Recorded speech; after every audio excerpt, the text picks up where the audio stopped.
जरा सोचिए एक ऐसी दुनिया के बारे में जहां सूरज या तो कभी डूबे ही नहीं या फिर कभी उगे ही नहीं।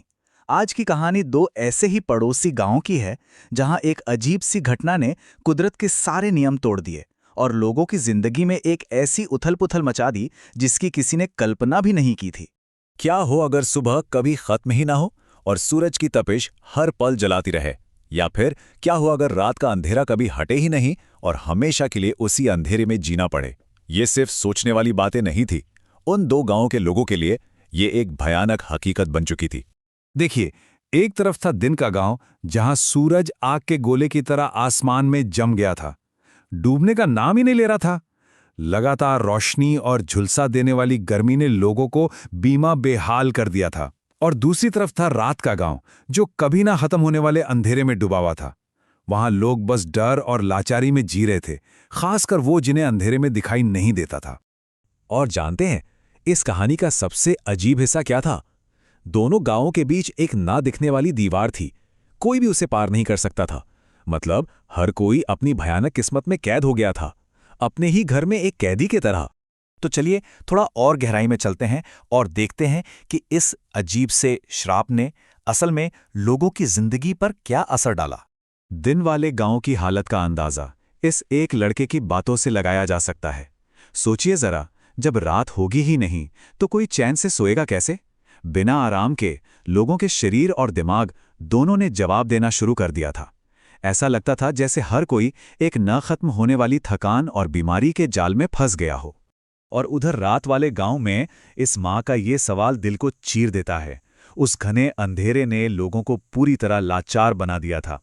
जो देख नहीं सकते थे वो दूसरों पर निर्भर हो गए थे। और ये निर्भरता ये सिर्फ एक मजबूरी नहीं थी, बल्कि उनके लिए अपमान और तकलीफ का एक अंतहीन सिलसिला बन गई थी। लेकिन सवाल ये उठता है कि आखिर ये सब हुआ कैसे?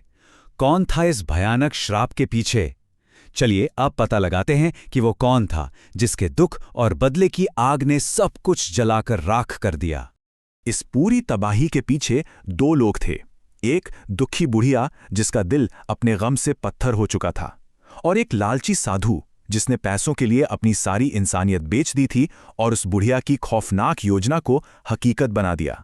ये शब्द सुनकर रोंगटे खड़े हो जाते हैं ना। मतलब बुढ़िया का मकसद एकदम साफ था। जो दर्द उसने झेला है अब वही दर्द हर कोई झेलेगा। उसका अपना दुख अब पूरे समाज को सजा देने का एक जरिया बन गया था। पर कोई ऐसा क्यों करेगा? इसकी वजह छिपी थी उसके अतीत में। कुछ समय पहले उसका इकलौता बेटा बहुत बीमार था। वो हर दरवाजे पर गई, रोई, गिड़गिड़ाई, मदद की भीख मांगी, लेकिन किसी का दिल नहीं पसीजा। लोगों ने मदद तो दूर उसे दुत्कार कर भगा दिया, और नतीजा ये हुआ कि उसका बेटा उसकी आंखों के सामने बिना इलाज के तड़प तड़प कर मर गया। समाज की इसी बेरुखी ने उसके दिल में नफरत का ऐसा जहर घोला कि उसका दर्द एक भयानक बदले की आग में बदल गया। अब उसका बस एक ही मकसद था, पूरे समाज को ठीक वही दर्द देना जो उसने अकेले सहा था। लेकिन कहते हैं ना, हर अंधेरी रात की सुबह होती है। इस कहानी ने उम्मीद की वो किरण बनकर आया, एक छोटा सा बच्चा रिशान, जिसने अकेले ही सब कुछ बदलने की हिम्मत की। हुआ यूं कि एक रात रिशान ने गलती से उस बुढ़िया और साधु को अपनी इस शैतानी योजना का जश्न मनाते हुए सुन लिया, और उसे ये समझने में एक पल भी नहीं लगा कि इन दोनों गांवों की इस हालत के असली गुनहगार यही दोनों हैं। उस छोटे से बच्चे ने वो हिम्मत दिखाई जो बड़े बड़े नहीं दिखा पाए थे।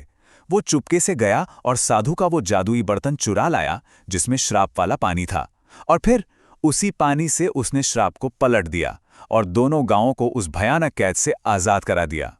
लेकिन रिशान की बहादुरी की एक बहुत बड़ी कीमत चुकानी पड़ी। जब साधु को पता चला कि एक छोटे से बच्चे ने उसकी पूरी की पूरी योजना पर पानी फेर दिया है, तो वो गुस्से से आग बबूला हो गया। उसकी आंखों में जैसे खून उतर आया और उसने रिशान को जान से मार देने की धमकी दी। और उस दुष्ट साधु ने अपनी धमकी को सच कर दिखाया। अपनी सच्चाई दुनिया से छिपाने के लिए उसने उस मासूम बच्चे की बेरहमी से हत्या कर दी। रिशान ने पूरे गांव को बचाने के लिए अपनी जान कुर्बान कर दी।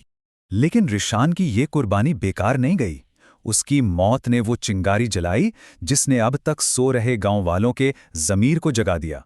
जब गांव वालों को रिशान का बेजान शरीर मिला तो उनके सब्र का बांध टूट गया। दुख और लाचारी की जगह अब गुस्से ने ले ली थी। उनकी आंखों में आंसू नहीं बल्कि आग थी, और उन्होंने तय कर लिया कि अब वो और चुप नहीं बैठेंगे। देखिए, रिशान की मौत एक टर्निंग पॉइंट थी। उससे पहले गांव वाले बटे हुए थे, सब अपने अपने दुख में डूबे हुए थे। लेकिन उस एक कुर्बानी ने सब कुछ बदल दिया। अब वो एक थे और उनका मकसद भी एक था, न्याय। इस नई एकता ने लोगों को वो ताकत दी जिसकी उन्होंने कल्पना भी नहीं की थी।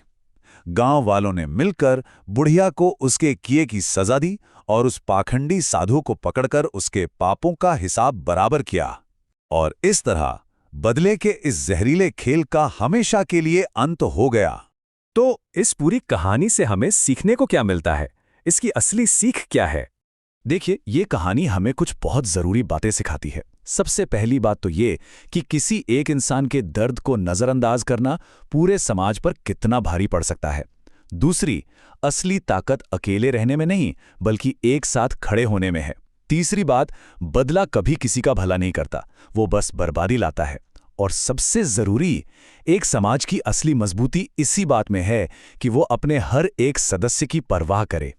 और आखिर में ये कहानी हमें एक सवाल के साथ छोड़ जाती है। क्या बदला सच में किसी के जख्मों पर मरहम लगाता है, या फिर ये सिर्फ नए और पहले से भी ज्यादा गहरे जख्म देता है? इस पर सोचिएगा जरूर।